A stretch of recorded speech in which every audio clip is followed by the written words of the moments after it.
So hello students, मेरा नाम है Chaitanya Satyarth and I am currently a second year MBBS student at IMS BHU.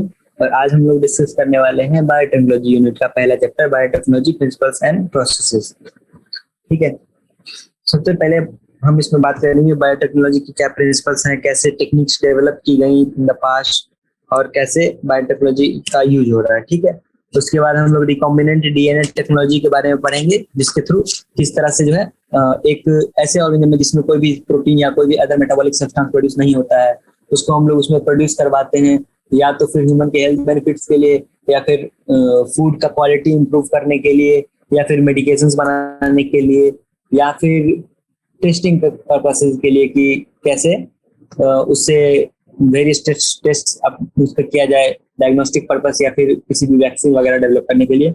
और last में जो रिकमेंडेड डीएनए टेक्नोलॉजी बनाने के लिए जो स्टेप्स हैं उनके बारे में हम लोग देखेंगे। ठीक है, तो हम लोग शुरू करते हैं। सो बायोटेक्नोलॉजी क्या होता है?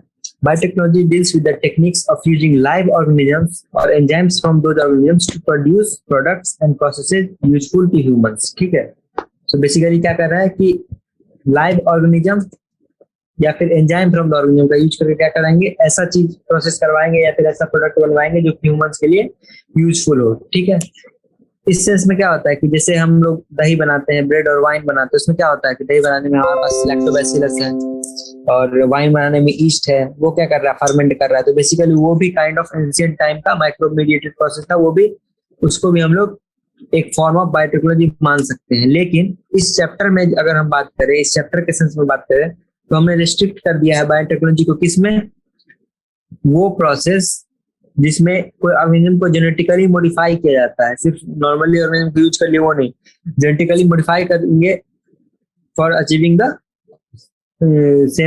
Same thing on the larger scale. ठीक है, further many other processes and techniques are also included under biotechnology, जैसे कि इन विट्रो फर्टिलाइजेशन, जिससे कि टेस्ट ट्यूब बेबी बन जाए, synthesizing a gene and using it, developing DNA vaccine और correcting a defective gene। सारा किसका पार्ट है? बायोटेक्नोलॉजी का। तो यूरोपियन फेडरेशन ऑफ बायोटेक्नोलॉजी क्या डिफाइन करता है? बायोटेक्नोलॉजी का डिफिनेशन क्या देता है? वो डिफिनेशन देता है कि बायोटेक्नोलॉजी दैट इनकम्पासेस क्या, बोथ ट्रेडिशनल व्यू और मॉडर्न मॉलिक्यूलर बायोटेक्नोलॉजी, दोनों व्यू को करता है। क्या बोलता है उसका डेफिनेशन? क्या है डेफिनेशन? ये है the integration of natural science and organisms, cells, parts thereof and molecular analogs of for products, for क्या, products and services। किस चीज का यूज कर रहे हैं? नेचुरल साइंस और ऑर्गेनिज्म का, ऑर्गेनिज्म के सेल्स का, उसके पार्ट्स का और उसके मॉलिक्यूलर एनालॉग्स का। किस चीज के लिए? ह्यूमंस को प्रोडक्ट्स देने के लिए और सर्विसेज देने के लिए। ठीक है, तो ये एफडी का वो डेफिनेशन हमें याद होना चाहिए। नेक्स्ट क्या है? Principles of biotechnology. Among the many two core techniques that enable the birth of modern technology, वो क्या क्या है? जेनेटिक इंजीनियरिंग और बायोप्रोसेसिंग इंजीनियरिंग। जेनेटिक इंजीनियरिंग क्या होता है? जेनेटिक इंजीनियरिंग क्या होता है? ऐसा टेक्निक जिससे कि हम किसी ऑर्गेनिज्म के जेनेटिक मटेरियल, जिसको डीएनए और आरएनए होता है, basically most of the organism में तो डीएनए ही होता है, उसको हम लोग चेंज करेंगे। इसको क्या कहा जाता है? Genetic engineering. और बायोप्रोसेसिंग इंजीनियरिंग क्या होता है? बायोप्रोसेसिंग इंजीनियरिंग होता है कि एक स्टेराइल एम्बियंस जो है मेंटेन हो, एक स्टेराइल एम्बियंस मेंटेन हो जिसमें कि ग्रोथ किसका हो सके? ओनली डिजायर्ड माइक्रोब या यूकैरियोटिक सेल का लार्ज क्वांटिटी में, और जिससे हमें हमारे यूजफुल या फिर डिजायर्ड प्रोडक्ट जैसे कि एंटीबायोटिक, वैक्सीन या एंजाइम प्रोड्यूस हो सके। इसको क्या कहा जाता है? बायोप्रोसेसिंग इंजीनियरिंग। तो जेनेटिक इंजीनियरिंग में क्या है? छेड़छाड़ करना डीएनए आरएनए के साथ। और बायोप्रोसेसिंग इंजीनियरिंग में क्या है कि एक स्टेराइल एनवायरनमेंट मिले जिससे ऑप्टिमम स्पीड पे maximum growth of the organism हो सके, जिससे हमें मैक्सिमम प्रोडक्ट मिले। Let us now understand the conceptual development of the principle of the genetic engineering. ठीक है, you probably appreciate the advantages of sexual reproduction over the asexual reproduction. ठीक है, the former provides opportunities for variations. ठीक है, ये बात पता ही है। And unique combination of genetic setup, some of which may be beneficial to the organism as well as the population. asexual reproduction में क्या होता है? Genetic information same to same वैसा रह जाता है, कुछ भी चेंज नहीं आता है। जबकि सेक्सुअल रिप्रोडक्शन में वेरिएशन होता है। किस किस चीज के कारण? एक तो मतलब कि सबसे पहले उसमें क्या होता है? मियोसिस होता है, मियोसिस में रिकॉम्बिनेशन होता है उसके कारण, और उसके बाद फिर पेयरिंग होता है उसके कारण, और दो पेरेंट्स से अलग अलग जीन आते हैं, टू पेरेंट्स होते हैं, इसके कारण जेनेटिक वेरिएशन प्रोड्यूस होता है सेक्सुअल रिप्रोडक्शन में। ठीक है, ट्रेडिशनल हाइब्रिडाइजेशन प्रोसीजर्स, ट्रेडिशनली कैसे हाइब्रिडाइज किया जाता है प्लांट्स को, जो सीधा दो प्लांट जिनके बीच में डिजायर्ड कैरेक्टर मिला उनको हम लोग करवा दिए क्रॉस। उससे क्या होता था, डिजायर्ड के साथ साथ अनडिजायरेबल जीन्स भी जो है साथ में कॉपी हो जाते थे और इंक्लूड हो जाते थे। लेकिन जब बाद में रिकॉम्बिनेंट डीएनए आया, the techniques of genetic engineering which include recombinant DNA, gene cloning और जीन ट्रांसफर, इस लिमिटेशन से हट गया और अब हमें सिर्फ जो डिजायर्ड है उसी को ऐड कर रहे हैं, कोई भी अनडिजायर्ड हम लोग ऐड नहीं कर रहे हैं, ठीक है, without introducing undesirable genes. Next, do you know the likely fate of a piece of DNA which is somehow transferred into an alien organism? Most likely, this piece of DNA will not be able to multiply itself in the progeny cells of the organism. But when it gets integrated to the genome of the recipient, it may multiply and be inherited along with the host DNA. क्या कह रहा है कि कोई ऐसे cell ले लोगे और सेल के अंदर अपना एक डीएनए है यहाँ पे और उसमें तुम एक नया डीएनए डाल दिए, ठीक है, तुम एक नया डीएनए डाल दिए, तो ये डीएनए जो है ना कुछ नहीं कर पाएगा। ये कुछ तभी कर पाएगा प्रोटीन बनाना या कुछ भी करना जब इसके जीनोम के साथ ऐसे जुड़ जाए, ठीक है, जो ही बात को यहाँ पे लिखा हुआ है। जब तक नहीं जुड़ेगा तब तक कुछ नहीं कर पाएगा वो foreign DNA. This is because the alien piece of DNA has become a part of the chromosome which has the ability to replicate, ठीक है। तो जब तक जीनोम का पार्ट नहीं बनेगा तब तक वो कुछ नहीं कर पाएगा, ना रेप्लिकेट कर पाएगा, ना ट्रांसक्राइब कर पाएगा। In a chromosome there is specific DNA sequence, जिसको क्या कहा जाता है, origin of replication, which is responsible for initiating the replication, जो कि हम लोग लास्ट चैप्टर में पढ़े हैं मॉलिक्यूलर बेसिस ऑफ इनहेरिटेंस में। Therefore multiplication of any alien piece of DNA in an organism, it needs to be a part of the chromosome which has a specific sequence known as the origin of replication, ठीक है। तो अगर कोई भी हमारा foreign जो DNA आता है अगर वो रेप्लिकेट करना चाहता है उसके लिए जरूरी है कि वो उस क्रोमोसोम का पार्ट हो जिस क्रोमोसोम पे ओरिजिन ऑफ रेप्लिकेशन है, ठीक है। Thus, an alien DNA is linked with the origin of replication so that this alien piece of DNA can replicate and multiply itself in the host organism. This can also be called as cloning or making multiple identical copies of the template DNA. ठीक है, समझ गए बात, simple सी बात है। Now let us focus on the first instant, construction of an artificial recombinant DNA molecule. कैसे बनेगा? The construction of first recombinant DNA emerged from the possibility of linking a gene encoding for antibiotic resistance with a native plasmid. सबसे पहले जो idea आया वो कैसे आया कि बैक्टीरिया में क्या होता है ना कि एक तो उसका ऐसे डीएनए होता है, साथ ही इसमें एक प्लाज्मिड डीएनए होता है जिसको कुछ यूनिक एबिलिटी दे सकता है, या तो उसकी सेक्सुअल एडवांटेज दे सकता है, या एंटीबायोटिक रेजिस्टेंस दे सकता है, वायरुलेंस दे सकता है, कुछ अलग टाइप का केमिकल प्रोड्यूस कर सकता है, कुछ भी दे सकता है। तो क्या पहले साइंटिस्ट ने क्या किया कि ये तो जेनेटिक मटेरियल में प्लाज्मिड क्या होता है कि वो, लेकिन उसका वो नहीं होता है, मेन जेनेटिक इन्फॉर्मेशन उसमें नहीं होता है। तो सबसे पहले कैसे किया गया कि एक फॉरेन वाले जीन को लाके उसके प्लाज्मिड से जोड़ दिया गया और एक ऐसे बैक्टीरिया में जोड़ा गया जो कि जिसमें किसी पर्टिकुलर एंटीबायोटिक के प्रति रेजिस्टेंस नहीं था और उसमें उस एंटीबायोटिक के रेजिस्टेंस वाली जीन को ऐड कर दिया गया और देखा गया कि अब ये नया वाला मतलब बैक्टीरिया जो है वो भी उस एंटीबायोटिक के प्रति रेजिस्टेंट हो चुका है और उस पर वो एंटीबायोटिक काम नहीं कर रही है, ठीक है। Stanley Cohen and Herbert Boyer accomplished this in 1972 by isolating the antibiotic resistance gene by cutting out a piece of DNA from plasmid which was responsible for conferring antibiotic resistance. क्या किया गया? सबसे पहले साल्मोनेला टाइफिन्यूरियम में antibiotic resistance डाला, ठीक है। The cutting of the DNA at specific locations become possible with the discovery of क्या चीज? Molecular scissors. Molecular scissors क्या होता है? Restriction enzyme.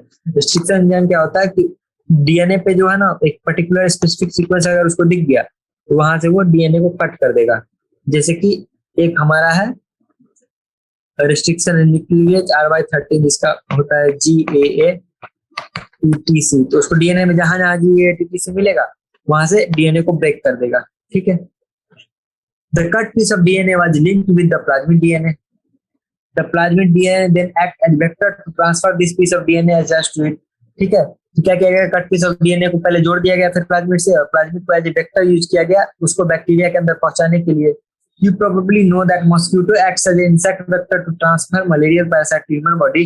In the same way, a plasmid can be used as a vector to deliver alien piece of DNA to host organism. ये चीज समझ गए, simple सा एनालॉजी दिया हुआ है। Next, the linking of antibiotic resistance gene with the plasmid vector become possible with the enzyme DNA ligase.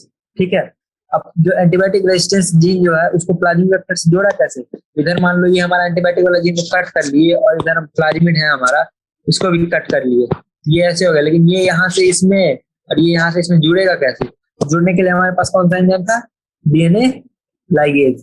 ठीक है, which acts on the cut DNA molecules and joins their ends. This makes a new combination of circular autonomously replicating DNA created in vitro. क्या क्या है important? Circular है, autonomously replicating है और in vitro create किया गया है। When this DNA is transferred into E. coli, जब इस DNA को E. coli में डाला गया, the bacteria मतलब साल्मोनेला का DNA को E. coli में डाला गया, it could replicate using the new host DNA polymerase and make multiple copies. The ability to make multiple copies of the antibiotic resistance gene in E. coli was called cloning of the antibiotic resistance gene in the E. coli.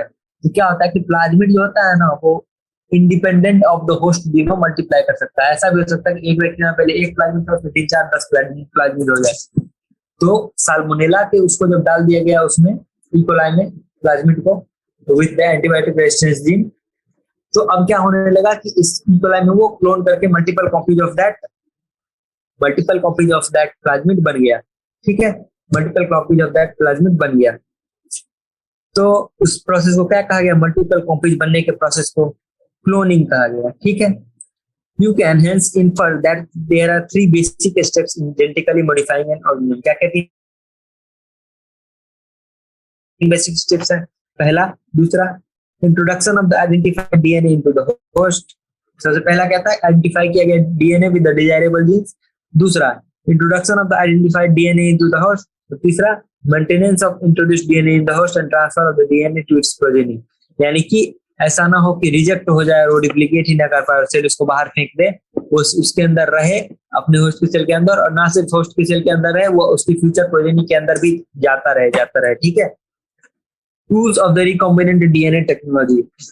We now know from the foregoing discussion that genetic engineering can be accomplished only if we have the key tools: restriction enzymes, polymerase enzymes, ligase, vector, and the host enzyme. क्या 5 चीज चाहिए? Restriction enzyme cut करने के लिए, polymerase enzyme उसका multiple copy बनाने के लिए, लाइगेज एंजाइम जोड़ने के लिए दोनों को, उसके बाद वेक्टर जिससे कि ट्रांसफर होगा होस्ट ऑर्गेनिज्म में वो डीएनए, और 5वां खुद होस्ट ऑर्गेनिज्म जो कि उससे प्रोडक्ट या कुछ बनाएगा। ठीक, अब देखो इन 5 चीज के बारे में हम लोग डिस्कस करेंगे, 5 टूल्स के बारे में। Restriction enzymes.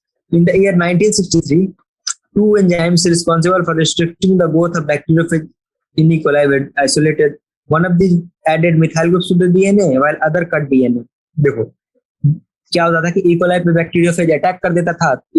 coli धीरे-धीरे इवॉल्व होकर अपने अंदर एक मैकेनिज्म बनाया उसके डीएनए को प्रिवेंट करने के लिए। क्या मैकेनिज्म था? 2 मैकेनिज्म्स थे। पहला क्या था कि मिथाइल ग्रुप ऐड कर दो डीएनए में, जिससे डीएनए ट्रांसक्राइब हो ही ना और उससे कुछ प्रोडक्ट ना बन पाए। दूसरा क्या था कि उसके डीएनए को ही काट दो।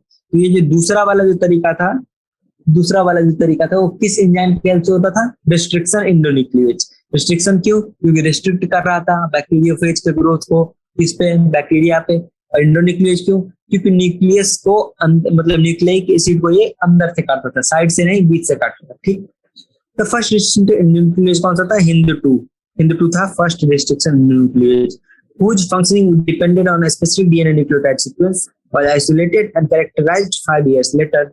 It was found that Hind2 always cut DNA molecules at a particular point by recognizing a specific sequence of 6 base pair. समझे कि मतलब जो डीएनए को काटता था Hind2, वो कहाँ पे काटता था? एक पर्टिकुलर लोकेशन था, वहीं पे काटता था जहाँ पे कुछ पर्टिकुलर रिपीटिंग सीक्वेंस आता था डीएनए में। This specific base sequence को क्या कहा जाता है? Recognition sequence for Hind2. Besides Hind2, आज जो है more than 900 रिस्ट्रिक्शन एंजाइम पता है हमको, isolated from over 230 strains of bacteria which recognize different recognition sequences. समझे? अभी हमारे पास 900 आ रही, हमें पता है। The convention for making these enzymes is the first letter. अब एंजाइम का नाम भी होगा, ठीक है, जैसे Hind2 था तो उसका नाम भी होता है। पहला लेटर कहाँ से आता है? जीनस ऑफ द बैक्टीरिया से। अगले 2 लेटर्स कहाँ से आते हैं? स्पीसीज ऑफ द बैक्टीरिया से, ठीक है।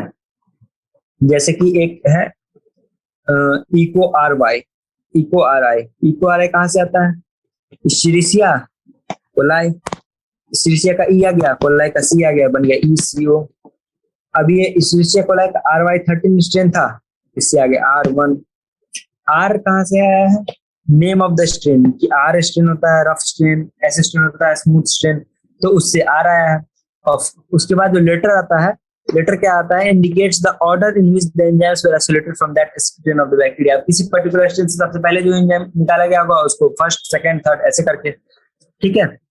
Next, restriction enzymes belong to a larger class of enzymes, जिसको क्या कहा जाता है, nucleases. There are two kinds of nucleases. कौन सा न्यूक्लिएज, एक्सोन्यूक्लिएज, इंडोन्यूक्लिएज। एक्सोन्यूक्लिएज जो न्यूक्लियोटाइड को एंड ऑफ द डीएनए से काटता है, जबकि इंडोन्यूक्लिएज कहां से काटता है, बीच से, विद इन द डीएनए काटेगा। The restriction in the nuclease functions by inspecting the length of the DNA sequence. Once it finds its specific recognition sequence, it will bind to the DNA and cut each of the two strands of the double helix at specific points in the sugar phosphate backbones. मतलब कि restriction न्यूक्लियोज पूरे DNA के सारे length को पढ़ते जाता है codon bye codon, और जहां पे उसे वो सीक्वेंस मिल जाता है वहां पे एक पर्टिकुलर सुगर फॉस्फेट बैकबोन में कट लगाया। जैसे कि सुगर फॉस्फेट बैकबोन क्या हुआ, ये है ना सुगर फॉस्फेट बैकबोन, तो यहाँ से अगर ये ऐसे काट दे, इसको अलग कर दे, ये तो हाइड्रोजन बॉन्ड है, ये तो टूट जाएगा और जुड़ जाएगा, तो सिंपल है, इसलिए इंपॉर्टेंट नहीं है। यहाँ से काटना इज द मेन चीज, यहाँ से काट देता है ये रिस्ट्रिक्शन न्यूक्लियोज, ठीक है।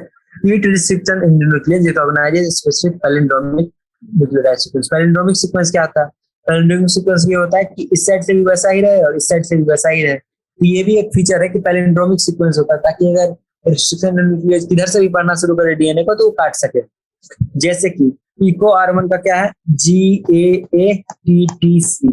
इधर से आएगा और G और A के बीच में जो है वहां पे कट कर देगा। सिमिलरली इस स्टैंड पे इसका कॉम्प्लीमेंट CTTAG है, जो कि इधर से पढ़ने पे GATTC ही होगा, ठीक है। तो इसके भी यहाँ पे आके G और A के बीच में कट कर देगा, ये गलत एरो दिखाया है, A और A के बीच में नहीं, G और A के बीच में आके कट कर देगा, ठीक है। और ऐसे करके दो स्टिकी एंड्स बन जाएंगे।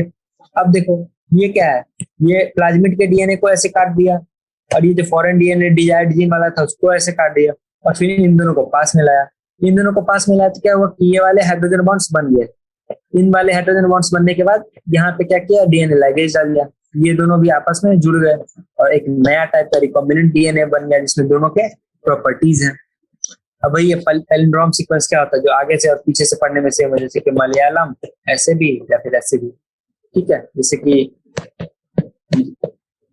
जहाज हो गया, ठीक है, ऐसे बहुत सारे वर्ड्स होते हैं वैसे, ठीक है। नेक्स्ट वही चीज समझाया हुआ है कि क्या होता है हमारा palindromic sequence. Restriction enzymes cut the strand of DNA a little away from the center of the palindrome sites, but between the same two bases on the opposite strands. This leaves, अब देखो क्या होगा, अगर यहीं से काट दें, यहीं से काट दें, यहाँ से काट दें इसको, क्या होगा, एक ऐसा डीएनए बन जाएगा और एक ऐसा डीएनए बन जाएगा। उसको जोड़ने कोई मतलब नहीं है, लेकिन और वो आसानी से टूट भी सकता है, लेकिन रिस्ट्रिक्शन कैसे करता है, इसको यहाँ से काट देगा, इसको यहाँ से काट देगा, इसमें क्या होगा कि एक फोर्क टाइप का स्ट्रक्चर बन जाएगा, जिससे कि दो डीएनए जुड़ सकता है, जैसे कि यहाँ पे जुड़ा है एक ऐसा और एक ऐसा स्ट्रक्चर, ठीक है। वही चीज यहाँ पे लिखा हुआ है, cut the strand little away from the centre of the palindromic sites but between the same two bases on the opposite strand. This leaves single stranded portions at the ends. These are overhanging stretches, जिसको क्या कहा जाता है, sticky ends. These are known so because they form hydrogen bonds with their complementary cut counterparts. क्यों इसको sticky end कहा जाता है, क्योंकि हाइड्रोजन बॉन्ड बना लेता है खुद से, तो स्टिक कर जाता है, जुड़ जाता है। This stickiness of the ends facilitates the action of the enzyme DNA ligase. ठीक है, समझ गए? The restriction in the nucleus are used in genetic engineering and to form recombinant molecules of the DNA which are composed from DNA of different sources. When cut by the same restriction enzyme, the resultant DNA fragments have the same kind of sticky ends. ये तो simple सी बात है कि same restriction enzyme से काटोगे और तुम सोचोगे कि यार दोनों के डीएनए में ऐसा रिपीटिंग सीक्वेंस क्यों आता है। अरे तो डीएनए में इतने सारे बेस पेयर भी तो है, millions and billions of base pairs है, तो उसमें कहीं ना कहीं तो वो आएगा ही ना सेम। तो कहीं ना कहीं क्या वो हजारों बार वो सेम सीक्वेंस आता है और वो हजारों टुकड़ों में डीएनए टूटता है। तो वैसा डीएनए का सीक्वेंस सब सारे में होता ही है। तो वैसे करके स्टिकेंट्स दोनों का बनता है, फिर दोनों का स्टिकेंट्स जुड़ जाते हैं end to end using DNA ligase. अब देखो यहाँ पे फिर से बताया गया क्या है, फॉरेन डीएनए है, इस पे डाले और इसमें यहाँ पे भी जीएटीटीसी था, यहाँ पे भी जीएटीटीसी था, यहाँ पे भी जीएटीटीसी था, ये 3 टुकड़े में टूट गया। इस वेक्टर में यहाँ पे जीएटीटीसी था, फिर इसको क्या किया गया, जोड़ दिया गया ये वाला पोर्शन। हम उसके बाद हम लोग बेसिकली इसका इलेक्ट्रोफोरेसिस करेंगे, 3 ये मिल जाएगा हमको, तो हमको ये वाला चाहिए तो हम इस वाले को आइसोलेट कर लेंगे और उसके बाद इसको इसके साथ जोड़ देंगे तो ये जुड़ जाएगा, ये कॉम्बिनेंट मॉलिक्यूल हो गया। अब इसको क्या किया जाएगा, इसको ट्रांसफर किया जाएगा एक बैक्टीरिया में जिसके पास प्लाज्मिड नहीं है, उसमें चला जाएगा, उसके बाद सेल्स डिवाइड करेंगे तो उसको प्रोजेनी में जाएगा और धीरे धीरे करके मेटाबॉलिक प्रोडक्ट भी बनाएगा। Human have realized that normally unless one cuts the vector and source DNA with the same RE, the recombinant vector molecule cannot be created। समझ गए, सिंपल सी बात थी। अब देखो क्या है, separation and isolation of DNA fragments. यहाँ पे देखो कि डीएनए के 3 फ्रेगमेंट बने, तो हमको यही बीच वाला चाहिए था, हमको कैसे पता चलेगा हमको कौन सा वाला चाहिए, तो उसके लिए सेपरेशन करेंगे, आइसोलेशन और आइडेंटिफिकेशन करेंगे। The cutting of DNA by restriction results in the fragments of DNA. अलग अलग फ्रेगमेंट्स में डीएनए बनते हैं। These fragments can be separated by a technique जिसको क्या कहा जाता है, जेल इलेक्ट्रोफोरेसिस, जिसमें साइज के आधार पे डीएनए के फ्रेगमेंट्स सेपरेट हो जाते हैं। ठीक है, साइज के आधार पे डीएनए के फ्रेगमेंट्स सेपरेट हो जाते हैं। ठीक है, next, since DNA fragments are negatively charged molecules, they can be separated by forcing them to move towards the anode। Anode क्या होता है, positive terminal, under an electric field through medium। Nowadays most commonly used matrix क्या होता है, agarose gel। ठीक है, which is a natural polymer extracted from the seaweeds। The DNA fragments separate according to their size through the sieving effect provided by the agarose gel। ठीक है, agarose gel जो है sieving effect produce करता है जिसके कारण size के according separate हो जाते हैं। Hence the smaller the fragment size, the farther it moves। जितना छोटा होगा वो उस वेल से जिसमें डाला जाता है उससे दूर एनोड की तरफ जाते जाएगा। The separated DNA fragments can be visualized। अब देखो डीएनए जो ऐसे दिखेगा नहीं, उसको देखने के लिए क्या चाहिए, उसको हमें स्टेन करना पड़ेगा स्पेसिफिक कंपाउंड्स के साथ, जिसको जैसे कि इथिलियम ब्रोमाइड। इथिलियम ब्रोमाइड से क्वेश्चन करने के बाद उसको अगर यूवी लाइट में देखेंगे तो ऑरेंज कलर का दिखेगा। ठीक है, you can not see your DNA fragments in visible light without exposing. You can see bright orange coloured band. कैसा band, orange coloured band of DNA in the ethidium bromide stain gel exposed to UV light. ठीक है, the separated bands of DNA are cut out from the agarose gel. जिस band अलग अलग separate उनको हम लोग cut करके अलग कर लेते हैं। इस प्रोसेस को क्या कहा जाता है, इल्यूशन। इस अलग वाले प्रोसेस को क्या कहा जाता है, इल्यूशन। ठीक है, the DNA fragments purified in this way are used for construction recombinant DNA by joining them with cloning vector. अब क्लोनिंग वेक्टर क्या होता है, वेक्टर क्या होता है, you know that plasmids and bacteriophage has the ability to replicate within the bacterial cells independent of the control of chromosomal DNA। ठीक है, यानी कि क्या है कि अब कोई बैक्टीरिया वो बोलेगा हम 20 मिनट में एक बार डिवाइड करेंगे, 20 मिनट में एक बार डिवाइड करेंगे, तो अगर कोई डीएनए फॉरेन जीन जो हम डाले हैं उसके उससे लिंक्ड है, किससे लिंक्ड है, उसके होस्ट के जीनोम से, तो 20 मिनट में ही एक बार कर पाएगा। लेकिन हो सकता है उसका प्लाज्मिड, हम ऐसा प्लाज्मिड डाल दें जिसमें कि जीन हो और उसमें साथ ही हम एक ऐसा उसका ऑरिजिन हो कि वो हर 5 मिनट में रेप्लिकेट करे, क्या होगा कि सेल तो एक बार डिवाइड कर, लेकिन तब तक हमारा प्लाज्मिड 4 बार डिवाइड कर चुका है। तो ये हमारे लिए एक एडवांटेज है। ठीक है, bacteriophage because of their high number पर सेल। बैक्टीरियोफेज का नंबर एक सेल बहुत ज्यादा हो सकता है ना, क्योंकि बैक्टीरिया का वो पैथोजन है, एक हमारे जानते हैं एक बॉडी में बहुत सारे पैथोजन हो सकते हैं। And have very high copy number. Very high copy number मतलब क्या होता है कि बहुत सारी कॉपीज बन सकती है। एंड सम प्लाज्मिड्स में हैव ओनली 1 or 2 कॉपीज पर सेल, व्हेयरएज कुछ अदर प्लाज्मिड जिसका 15 से 100 कॉपी पर सेल हो सकता है। These numbers can go even higher. If we are able to link an alien piece of DNA with bacteriophage या फिर plasmid DNA, we can multiply its number equal to the copy number of the plasmid or bacteriophage। अगर host genome से जोड़ेंगे तो number of bacterial cell के हिसाब से होगा, वो भी ज्यादा है, लेकिन फिर अगर हम प्लाज्मिड से ही जोड़ दें तब सोचो कि कितना ज्यादा होगा, तब कितना ज्यादा कॉपी नंबर हाई होगा और कितना ज्यादा हाई नंबर में प्रोड्यूस कर सकते हैं हमको जो डिजायर्ड जीन चाहिए उसको। The vectors used at present are engineered in such a way that they help easy linking of foreign DNA and selection of recombinants from the non-recombinants। आजकल जो वेक्टर बनते हैं वो दो चीज में हेल्प करते हैं कि जो रेस्ट्रिक्टेड न्यूक्लियर जो आसानी से मिल जाए, आसानी से लिंक हो जाए, और साथ ही ऐसा उसमें फीचर हो जिससे कि रिकॉम्बिनेंट और नॉन रिकॉम्बिनेंट, जैसे कि रिकॉम्बिनेंट बैक्टीरिया क्या होता है कि जैसे प्लाज्मिड है, बहुत सारे प्लाज्मिड है, उसमें हम डाल दिए ये वाला डीएनए काट करके, इसको भी काट दिए थे, लेकिन कुछ में क्या होगा, आपस में खुद से जुड़ जाएगा ना वो प्लाज्मिड फिर से, और कुछ में ये वाला भी आपके बीच में ऐसे जुड़ जाएगा ऐसे, फिर कुछ तो खुद से बंद हो जाएगा, तो ये नॉन रिकॉम्बिनेंट हो गया, इसमें कोई भी रिकॉम्बिनेशन नहीं हो पाया, ये रिकॉम्बिनेंट हो गया। तो उसके पास जो हम एंजाइम यूज कर रहे हैं या वेक्टर यूज कर रहे हैं, उसके पास ऐसी प्रॉपर्टी हो जिससे कि हम पता कर सके कि ये रिकॉम्बिनेंट है या फिर रिकॉम्बिनेंट नहीं है। The following features that are required to facilitate cloning into the vector. Origin of replication, सबसे पहले क्या होना चाहिए, ऑरिजिन ऑफ रेप्लिकेशन होना चाहिए। ये ऐसा सीक्वेंस है जहां से रेप्लिकेशन स्टार्ट होता है, और any piece of DNA link to this sequence can be made to duplicate within the host cell. This sequence is also responsible for controlling the copy number of linked DNA. So if one wants to recover many copies of the target DNA, then it should be cloned to a vector whose ORI supports high copy number. समझ गए कि सबसे पहले क्या चीज जरूरी होता है, तो जो हमारा वेक्टर है उसमें ना एक ओरी साइट हो, ओरी साइट ही चूंकि कॉपी नंबर डिसाइड करता है, तो हम एक ऐसा प्लाज्मिड चूज करेंगे जिसका हाई कॉपी नंबर हो। उसके बाद सेलेक्टेबल मार्कर, ये क्या होता है, इन एडिशन टू द ओरी the vector requires a selectable marker. Selectable marker ऐसा उसके पास कोई प्रॉपर्टी हो जिससे कि आइडेंटिफाई हो सके ट्रांसफॉर्मेंट्स नॉन ट्रांसफॉर्मेंट से, selectively permitting the growth of the transformants. और ट्रांसफॉर्मेंट क्या होता है, जैसे कि एक तो हो गया कि रिकॉम्बिनेंट और नॉन रिकॉम्बिनेंट का डिसाइड करने वाला होना चाहिए। अब देखो एक ये वाला नॉर्मल प्लाज्मिड है और इसमें ये देखो ये वाला रिकॉम्बिनेंट प्लाज्मिड है, ठीक है, लेकिन अब हम यहाँ पे इसको बैक्टीरिया में डाले, बहुत सारे बैक्टीरिया में इन सबको, अब किसी बैक्टीरिया में ये वाला चला जाएगा, मतलब ये वाला को तो पहले ही हम हटा दिए, नॉन रिकॉम्बिनेंट को पहले ही हम वो कर देंगे, तो ये नहीं जाएगा मान लो, तो इसको हम आइसोलेट कर दिया, हमारे पास ये 3 बचे, यहाँ पे बहुत सारे सेल हैं, इसमें हम डाले तो होता है ना कि कोई सेल में ये प्लाज्मिड चला गया, किसी सेल में प्लाज्मिड गया ही नहीं, तो अब हम वैसे बैक्टीरिया को भी तो हमको हटाना है जिसमें प्लाज्मिड नहीं गया, उसको ग्रो करके उसको फ्री का खाना देके हम क्या क्या करना, तो जो बैक्टीरिया के अंदर चला गया वो फॉरेन वाला प्लाज्मिड वो हो गया ट्रांसफॉर्मेंट, और जिसका ट्रांसफॉर्मेशन नहीं हो पाया वो नॉन ट्रांसफॉर्मेंट। तो ऐसा उसमें प्रॉपर्टी होना चाहिए जिससे कि ट्रांसफॉर्मेंट और नॉन ट्रांसफॉर्मेंट के बीच में हम लोग डिफरेंशिएट कर सकें। Transformation is the procedure through which piece of DNA host bacteria में जाता है। Normally genes coding for resistance to antibiotics are considered useful selectable markers for E coli, ठीक है।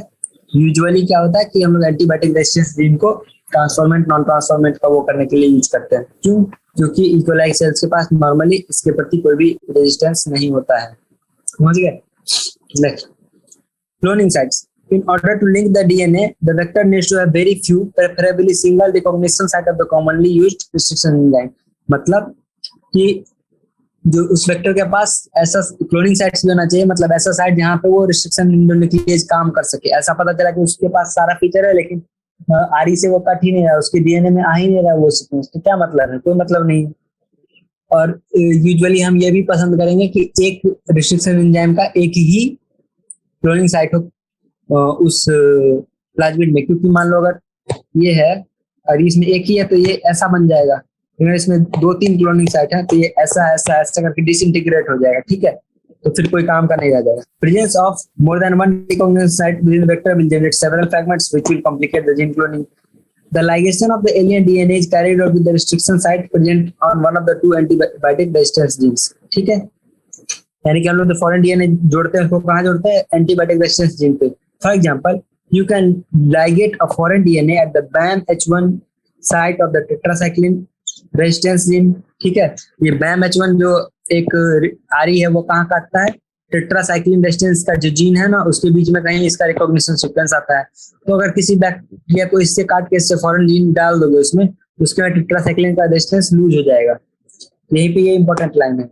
The recombinant plasmids will lose tetracycline resistance due to insertion of the foreign DNA, but can be selected from the non-recombinant by plating the transformants on the tetracycline containing medium. मतलब क्या कह रहा है कि अगर किसी में प्लाज्मिड में इसको काट के और इस पे फॉरेन डीएनए डाले तो हो सकता है फॉरेन डीएनए जुड़े, अगर जुड़ेगा तो ये रिकॉम्बिनेंट बन जाएगा, नहीं जुड़ेगा तो नॉन रिकॉम्बिनेंट रहेगा। तो क्या होगा कि जो रिकॉम्बिनेंट रहेगा उसके में टेट्रासाइक्लिन का जीन तो खत्म हो जाएगा क्योंकि उसके बीच में कुछ और जुड़ गया है, ठीक है। और तो रिकॉम्बिनेंट और नॉन रिकॉम्बिनेंट को हम लोग कैसे करेंगे चेक? तो जो ट्रांसफॉर्म किए गए हैं बैक्टीरिया को उसको टेट्रासाइक्लिन मीडियम में डालेंगे, वो मर जाएगा। और वो जो मरा हुआ है सबसे पहले बेसिकली क्या करते हैं कि एक ऐसा प्लेट लेते हैं, इसमें ऐसे ऐसे बैक्टीरिया है बहुत सारा, और इसी का हम एक कॉपी बनाएंगे इधर, इसके ऊपर एक और प्लेट डाल देंगे, ठीक है। तो इसका एक कॉपी बन गया। अब इसमें से किसी एक पे टेट्रासाइक्लिन डाल देंगे। टेट्रासाइक्लिन डालेंगे तो क्या होगा, पता चला कि ये वाला कॉलोनी खत्म हो गया, ये वाला कॉलोनी खत्म हो गया, यानी कि ये कॉलोनी में और ये कॉलोनी में क्या है,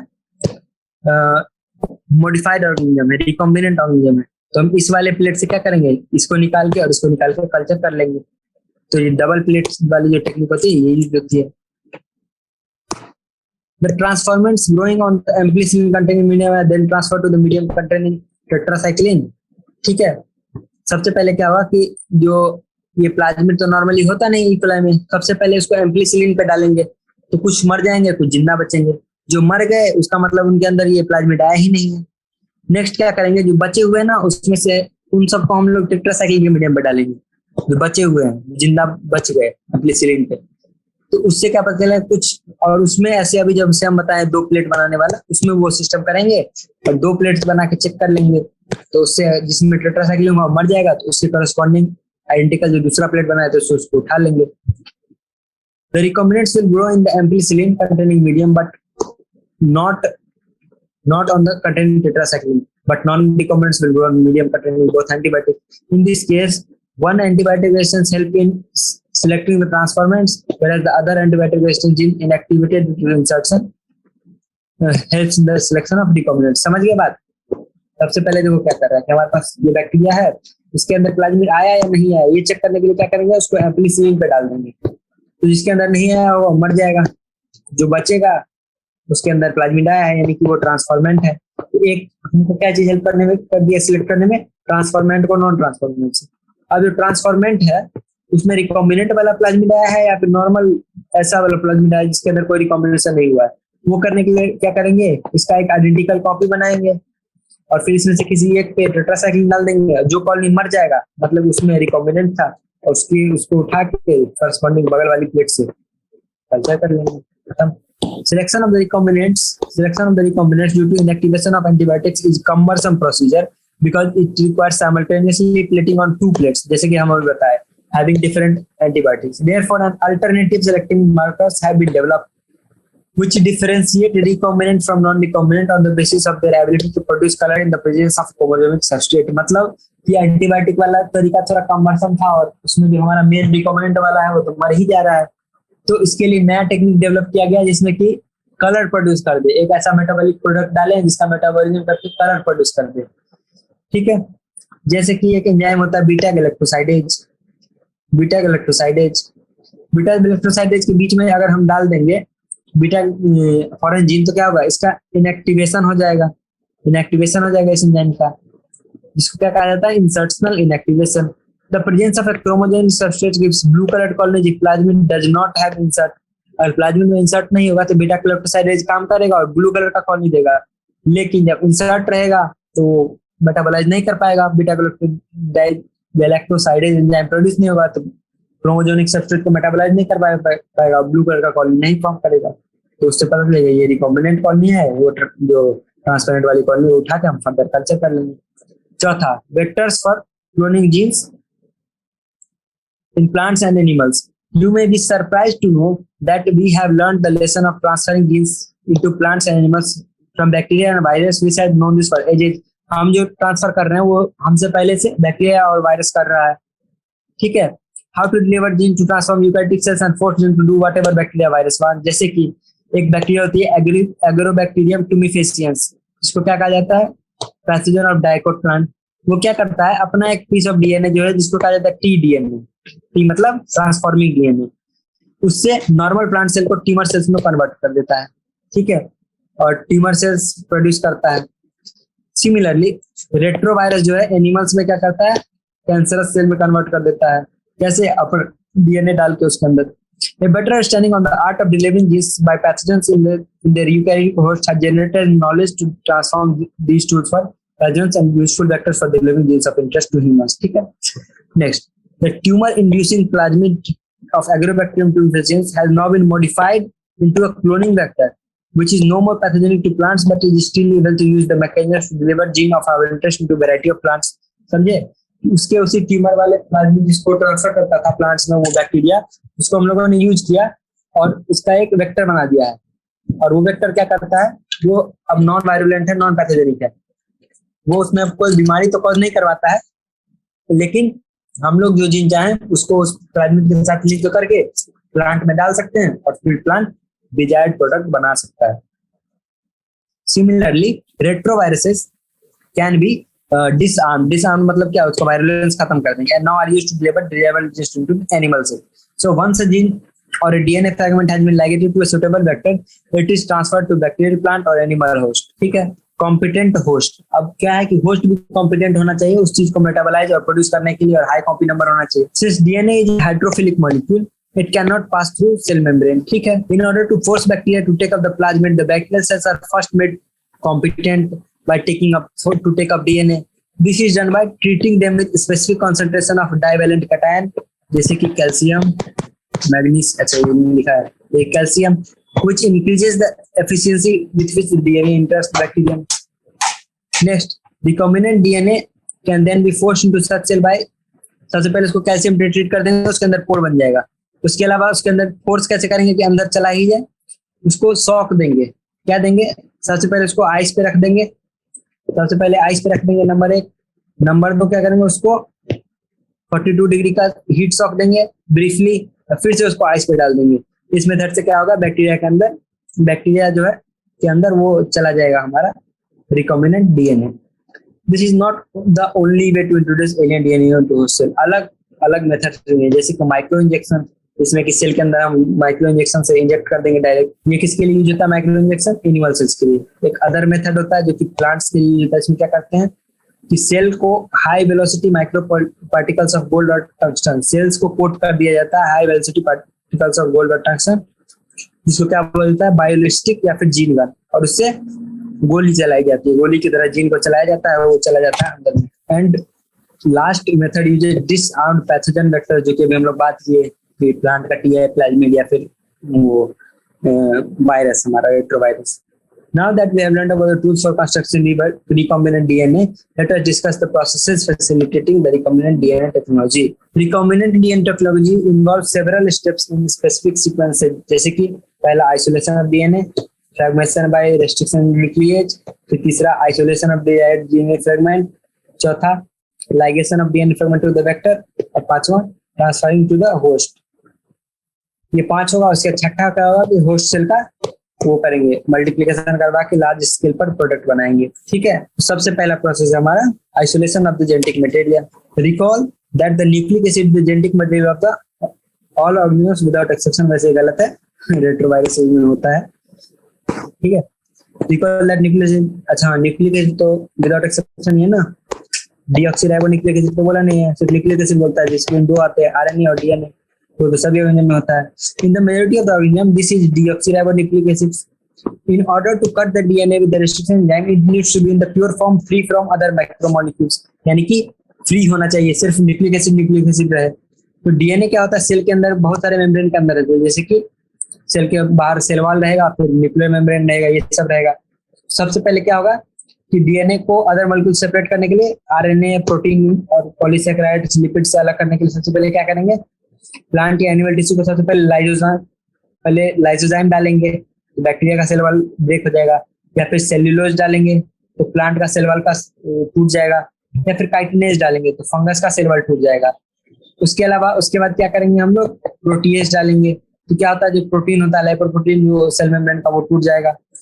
उसके अलावा उसके बाद हम लोग क्या करेंगे, आरएनए को हटाने के लिए राइबोन्यूक्लियेज डालेंगे, और प्रोटीन को हटाने के लिए प्रोटीएज डालेंगे, और ऐसे ही करके फैट को हटाने के लिए लाइपेज डालेंगे. अदर मॉलिक्यूल्स हटा लेंगे. लास्ट में हमारे पास क्या बचेगा, सिर्फ डीएनए. और जब सिर्फ डीएनए बचेगा, उसमें ठंडा इथेनॉल डाल देंगे. क्या डाल देंगे, चिल्ड इथेनॉल डालेंगे, तो डीएनए प्रेसिपिटेट. ये तो मतलब अगर तुम स्कूल में बायोटेक्नोलॉजी लोगे 12th में, ये वाला बहुत सिंपल एक्सपेरिमेंट करवाया भी जाता है.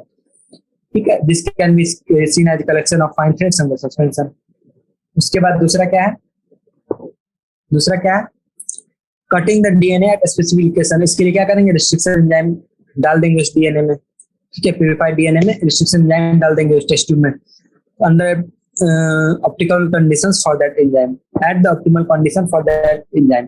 एग्रेजुअल इलेक्ट्रोफोरेसिस क्या करवाएंगे, उससे क्या होगा, पता चलेगा हमको कि वो रिस्ट्रिक्शन डाइजेशन हो रहा है कि नहीं। क्या होगा, मतलब इलेक्ट्रोफोरेसिस करवाएंगे, अगर अलग अलग साइज का सेगमेंट बन रहा है मतलब हुआ है, अगर एक ही जगह पे सारा डीएनए तो नहीं हुआ है। ठीक, डीएनए जो नेगेटिव चार्ज वो मूव कर जाएगा खुद की तरफ, ठीक है, वही सिंपल सी बात है।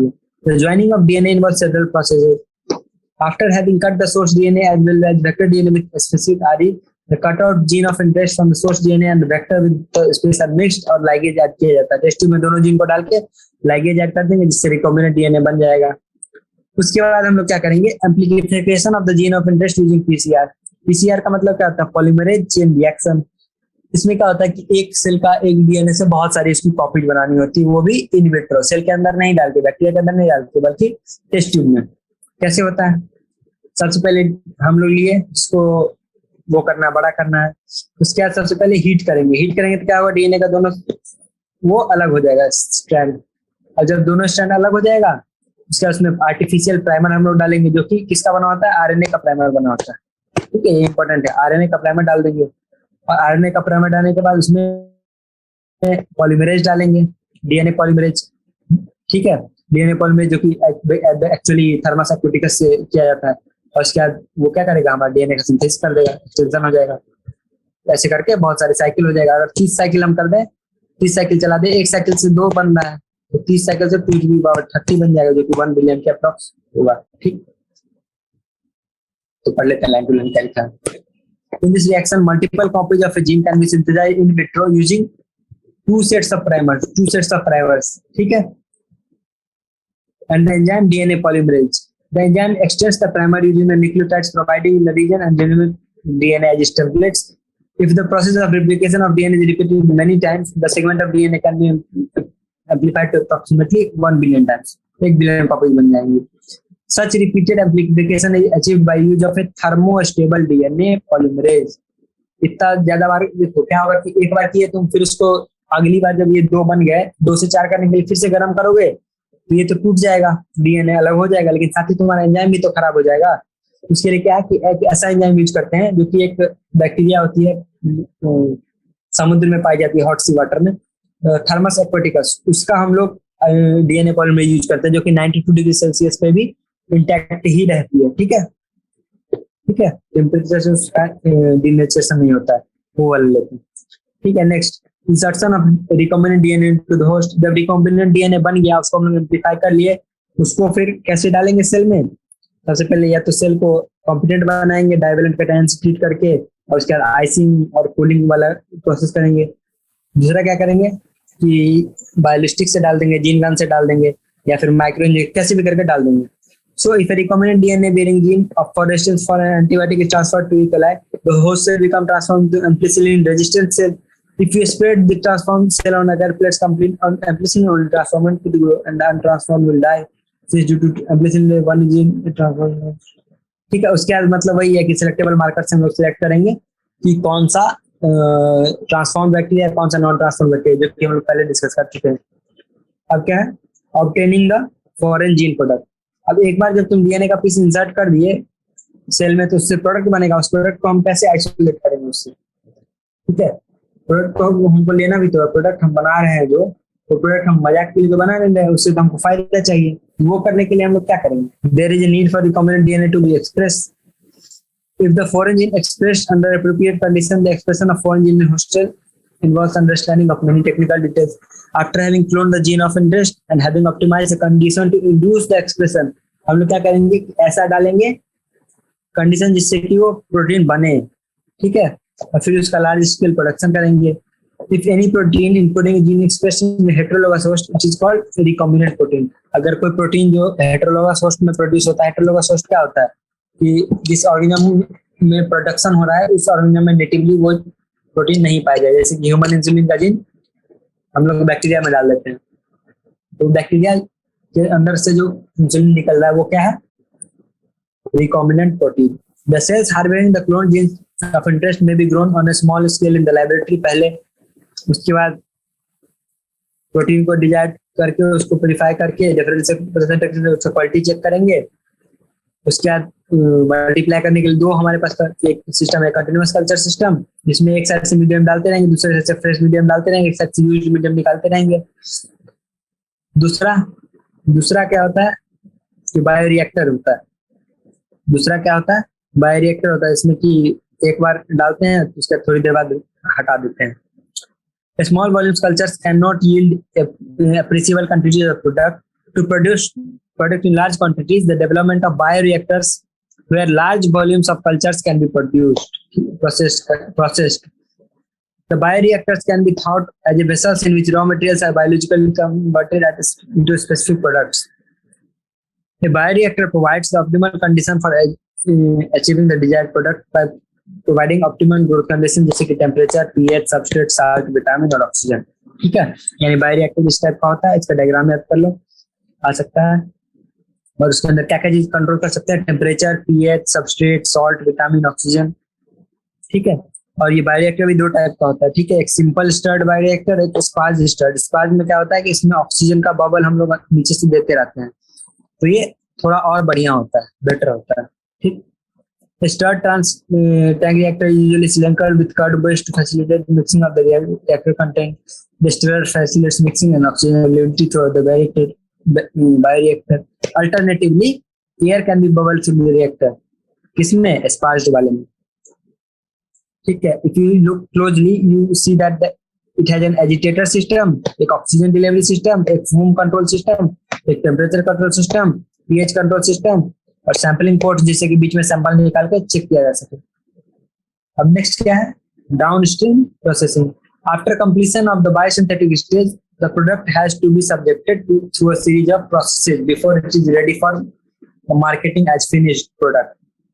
This process includes separation and purification which are collectively referred to as downstream processing. The product has to be formulated with suitable preservatives. ठीक है, इसमें क्या करेंगे, डाउनस्ट्रीम प्रोसेसिंग में सेपरेट करेंगे, प्यूरिफाई करेंगे, उसके बाद उसमें सूटेबल प्रिजर्वेटिव डालेंगे। Such formation has to undergo clinical trials, strict quality control testing होना चाहिए। उसके बाद प्रोडक्ट को मार्केट में उतार देंगे। ठीक है, तो हम लोग करेंगे इसके exercises. Can you list 10 recombinant proteins which are used in the medical practice, find out where they are used therapeutic. ये तो एक्सरसाइज है, इंटरनेट से करने वाला। ठीक है, बस तो याद ही नहीं है, लेकिन ह्यूमन टाइम इंसुलिन होता है। उसके अलावा टिश्यू प्लाज्मिन एक्टिवेटर होता है, ये सब चीजें जो है, और बाकी कई सारे वैक्सीन, कोरोना के वैक्सीन, ये सब चीजें बनाई गई। ठीक है, ये देख के इंटरनेट से लिख लो। मेक के chart showing restriction enzyme a substrate DNA on which acts and at the site where it cuts। ठीक है, एक डीएनए है, सॉरी चलो बताते हैं। एक डीएनए है, ये चार्ट बनाना है ना, एक डीएनए है, इसके अंदर बहुत सारे ऐसे हैं, GAATTCGA, ये है, ये इसका रेजिस्ट्रेशन एंजाइम का रिकॉग्निशन सीक्वेंस है। यहाँ पे हम लोग डालेंगे, इस जी और एक में कट लग जाएगा, कट लग जाएगा, अभी स्टेप का बन जाएगा। ठीक है, तो ये सीक्वेंस हो गया, ये भी सीक्वेंस हो गया, ये फोटो बना लो। From what you have learned, can you tell whether enzymes are bigger और DNA is bigger in molecular size, how do you know. ठीक है, एंजाइम बड़े होते हैं, डीएनए बड़े होते हैं। देखो, पहली बात की दोनों तो मैक्रोमोलिक्यूल है, बताइए तुमको, क्योंकि पॉलीमर है। अब डीएनए जो है पॉलीमर है, डीऑक्सीराइबोन्यूक्लियोटाइड का एंजाइम जो है प्रोटीन का है, लेकिन डीएनए जो का साइज जो होता है बड़ा होता है प्रोटीन से, क्योंकि सिंथेसिस ऑफ प्रोटीन जो होता है एक small segment of the DNA से होता है। एक small segment of the DNA से क्या होगा, एक स्मॉल प्रोटीन बनेगा, लेकिन हमेशा डीएनए का साइज उससे बड़ा होगा, डीएनए के छोटे से पार्ट से एक प्रोटीन बनता है। ठीक, what should be the molar concentration of human DNA in human cells, ये क्वेश्चन है, कंसल्ट योर टीचर। ये मुझे नहीं पता। ठीक है, do eukaryotic cells have restriction in nuclease, justify your answers. Eukaryotic cells के पास रिस्ट्रिक्शन न्यूक्लियेज होता है? नहीं, नो।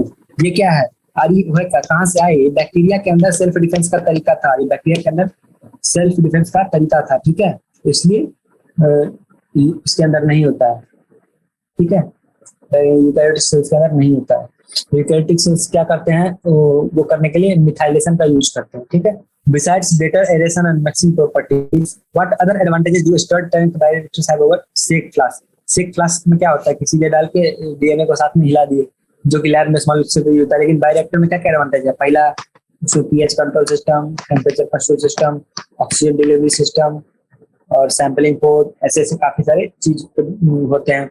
उसके अलावा बायोरिएक्टर में क्या होता है, लार्ज क्वांटिटी जैसे कि 100 लीटर से 1000 लीटर तक प्रोडक्शन कर सकते हैं, लेकिन शेक वाले में तुम कर सकते हो, तुम 1000 लीटर का टैंक लेके उसको हिला सकते हो, नहीं ला सकते। ठीक है, तो ये हो गया। Next, collect 5 samples of palindromic DNA sequences by collecting consulting with teachers। ठीक है, better try to find this lyrics। एक तो GEATTC है ये, ठीक है, और एक तो फिर दूसरा TTCG AG, ठीक है, GCCT,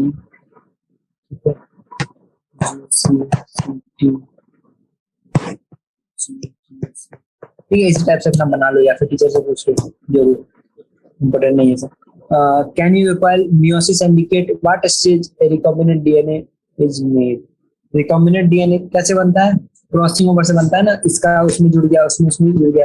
एक रिकॉम्बिनेशन प्रोसीजर इसमें भी तो होता है हमारा, packeting stage of the meiosis में, ठीक है, packeting stage of the prophase of the meiosis में, ठीक है, होता है recombination. Can you think and answer how a reporter enzyme can be used to monitor transformation of a host by foreign DNA in addition to selectable method? एक reporter enzyme क्या हो कि एक ऐसा एंजाइम हो जो कि रिपोर्ट करे, वो मतलब कुछ अलग टाइप का प्रोडक्ट बनाने लगे और वो प्रोडक्ट नॉर्मली जो है सेल में ना हो, ठीक है, जैसे कि वो बीटा गैलेक्टोसाइडेज वाला था कि जब बीटा गैलेक्टोसाइड सारे बैक्टीरिया को डालेंगे, जो कॉलोनी ब्लू कलर की होंगी मतलब उसके अंदर बीटा गैल एक्टिवेटेड है, यानी वो रिकॉम्बिनेंट नहीं है, जो ट्रांसपेरेंट कॉलोनी होगी वो नहीं होगी, ठीक है, ये होता है। डिस्क्राइब ब्रीफली और explain origin of replication. Origin of replication क्या होता है? This is a sequence of DNA from where the replication starts in DNA and it also controls the copy number of the DNA. Bioreactor क्या होता है? Large vessels होते हैं जिसमें कि बैक्टीरिया का लार्ज स्केल पे प्रोडक्शन होता है, प्रोडक्ट्स का रिकॉम्बिनेंट बैक्टीरिया से। उसमें क्या क्या सिस्टम होता है? Temperature control system, pH control system, oxygen delivery system, foam removing system और sampling ports.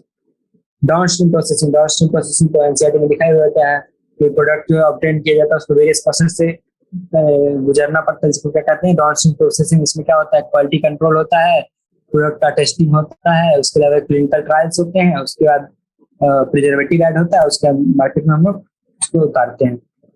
Explain briefly PCR. PCR क्या होता है? पॉलीमरेज चेन रिएक्शन होता है पीसीआर। इसमें क्या होता है कि एक डीएनए की एक कॉपी से मल्टीपल कॉपी बनाते हैं, इसके लिए 3 प्रोसेस होता है। सबसे पहले क्या होता है? डीनेचुरेशन, एनीलिंग, एक्सटेंशन, और इसके लिए एंजाइम यूज करते हैं टैक्ट पॉलीमरेज, जो कि थर्मोसाइटोटिकस से निकाला गया है, वो लिख देना। Next, restriction enzymes and DNA. Restriction enzymes क्या होता है? एक ऐसे एंजाइम्स होते हैं जो कि इनिशियली बैक्टीरिया में पाए गए थे to restrict the growth of bacteriophage, और एंडोन्यूक्लिएज क्यों बोलते हैं उसको? क्योंकि डीएनए को बीच से कट करते हैं, तो हो गया, और बीच से डीएनए को कट करते हैं, इसको न्यूक्लियस कहते हैं, ठीक। उसके अलावा काइटिनेज। काइटिनेज क्या होता है? काइटिनेज एक ऐसा एंजाइम है जो काइटिन को डाइजेस्ट करेगा।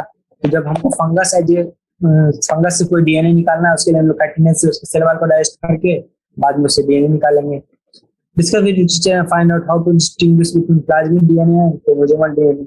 इसके बीच में कैसे डिस्टिंग्विश करेंगे? So basically plasmid DNA, bacteria में दोनों डीएनए सर्कुलर ही होता है, प्लाज्मिक डीएनए का साइज छोटा होगा, ठीक है, और इसका कॉपी नंबर यूजुअली ज्यादा होता है। डीएनए और आरएनए के बीच में कैसे डिस्टिंग्विश करेंगे?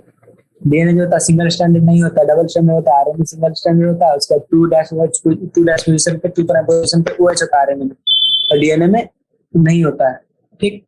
एक जो न्यूक्लियस है, एंडोन्यूक्लियस, उससे डीएनए को काट के देखेंगे, जो साइड से काटता है वो जो न्यूक्लियस है, जो बीच से काटता है वो एंडोन्यूक्लियस, ठीक है। तो आज का सेशन अभी तक यही था। थैंक यू, मिलते हैं नेक्स्ट सेशन में।